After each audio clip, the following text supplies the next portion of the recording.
Tonight, President Biden is pushing for gun control, a change in the Senate filibuster, and better relations with China and North Korea. In the president's words, he wants to change the paradigm and will do what he needs to, quote, get things done. He says he expects to run for re-election in 2024. What he is not doing following his first formal news conference since taking office is taking responsibility for the crisis at the southern border. We have complete coverage of his first solo Q&A session with reporters, but we start off with White House correspondent Peter Doocy, who was in the room. Good evening, Peter. Good evening, Brett. There were 30 of us socially distanced in the East Room. The president spoke for about an hour and 10 minutes. He called on 10 reporters whose names were on a list that Fox was not on.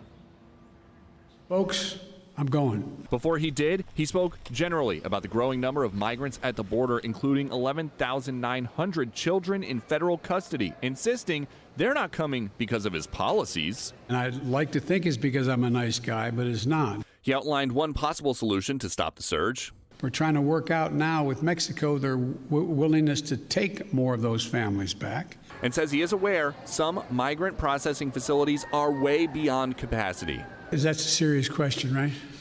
Is it acceptable to me? Come on. Now 21 Republican senators have written Biden, quote, your administration is not only being dishonest about the situation, but actively misleading the American people and blocking access to transparency.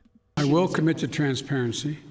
And as soon as I am in a position to be able to implement what we're doing right now. Okay, just to be clear, how soon will that be, Mr. President?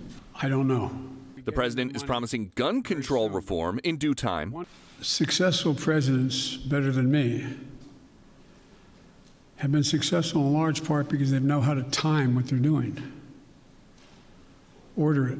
And if his progressive agenda stalls in the 50-50 Senate, he is signaling a willingness to support a major change in the Senate rules, requiring any lawmaker intending to filibuster to stand at the mic the whole time. It used to be you had to stand there and talk and talk and talk and talk until you collapsed. And guess what? People got tired of talking and tired of collapsing. Filibusters broke down and we were able to break the filibuster, get a quorum and vote. So I strongly support moving in that direction. Some of the president's sharpest words were about state-level Republican efforts to regulate voting hours and accommodations. What I'm worried about is how un-American this whole initiative is. It's sick.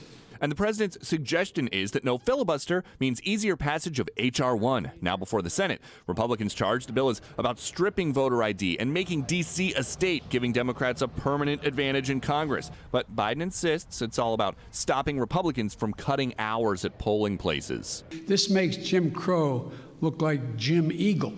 Republicans are apparently not a factor in Biden's calculations about a possible 2024 matchup with former President Trump. I have no idea. I have no idea whether there'll be a Republican Party. But Biden says he still expects to run for re-election. I'm a great respecter of fate. I've never been able to plan 3.5 years ahead for certain.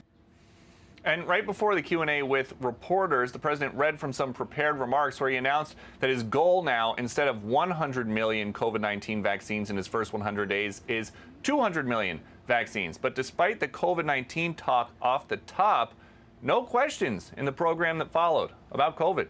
Brett? Peter, thank you.